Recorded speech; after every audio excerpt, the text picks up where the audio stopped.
On this episode, we're going to detail the build of Project DA9. It's going to be a one-off billet packing, wide body popping, static ride dragging, big wing flying, bad mother.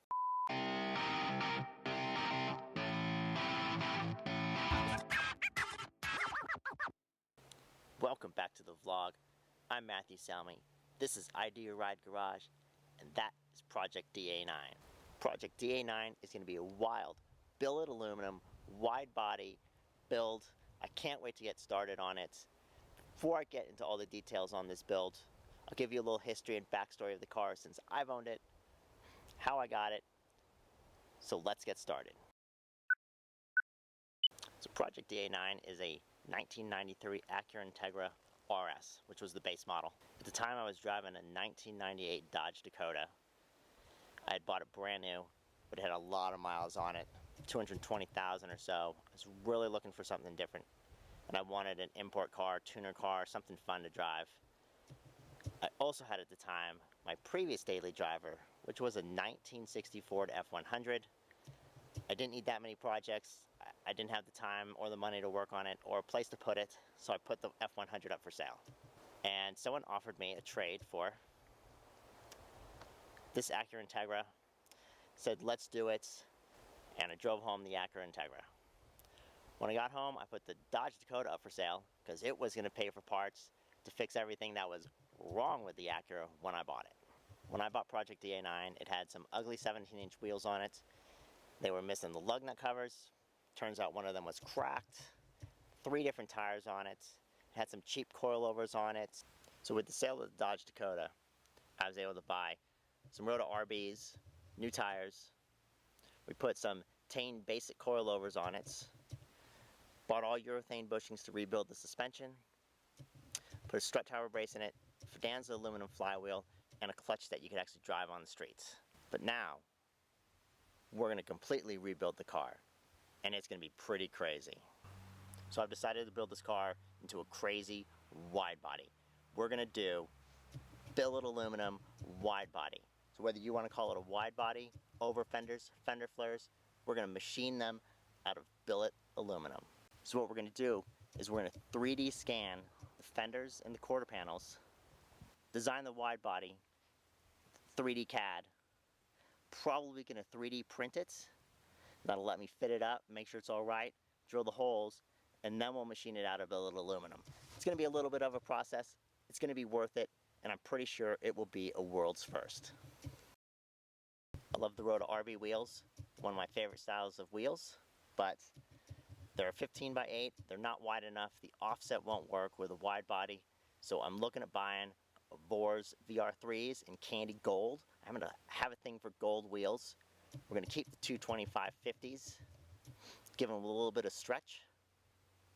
The Tane basic coilovers should drop the car low enough to work with the wide body. We're going to keep the stock bumper.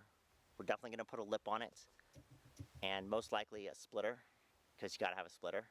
Probably going to make all that myself. We're going to tie in some kind of billet aluminum wing or something into the wide body. We're going to do custom billet side skirts to tie into the rear fender flares. So on the back of the car, we're going to delete the rear bumper. Going to build a custom chassis mount rear wing.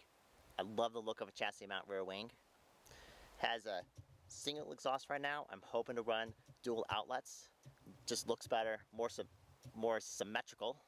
I can tell you that the exhaust is going to be loud, really loud, because everybody loves a loud exhaust. Right now, Project DA9 has a stock original B18 B1. Probably do a few things to it right now so I can drive the car and enjoy it, but we're probably going to do an H to B swap in the future. I think it'd be a great option without breaking the bank.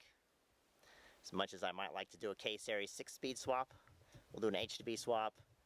I'd like about 300 horsepower. You never know, maybe it'll get turbocharged too. So on the outside of the car, when I bought the car, it had a horrible paint job on it, It's black. It was originally black, but it looks like somebody sanded it with 80 grit and then painted over all the sanding scratches. It's very dull. This quarter panel has been replaced. Bondo's cracking at the C-pillar, so we'll have to fix all that. And most likely I'm going to wrap the car after I do all the body work. The interior was originally black, but my dad found a complete interior in excellent condition out of a higher end model that had power windows and all the full features, and it's tan. So he came up to Oregon, threw the new interior in. So I still need to swap the door panels out. We're going to go with power windows, power door locks, all the modern features. We're going to keep AC in the car. This way my wife will still enjoy it. I haven't decided everything I'm going to do in the interior yet. It will get a roll bar. The rear seat's going to get deleted, but I'm going to make a sheet metal filler piece so it flows with the plastic moldings on the quarter panels. It'll get a short shifter. Definitely a new steering wheel. This original steering wheel is beat. It's had it. It's got to go. And we're probably going to put a whole bunch of other custom billet parts in the interior. Haven't decided. Probably going to keep the original seats too, but throw in some racing harnesses to go along with the roll bar. Some kind of sound system. And yeah. And get all the fucking parts out of it, because every project car that sits around becomes storage for all the extra parts. So if you want to see this car get built, subscribe to the channel, be sure to follow us, and until next time.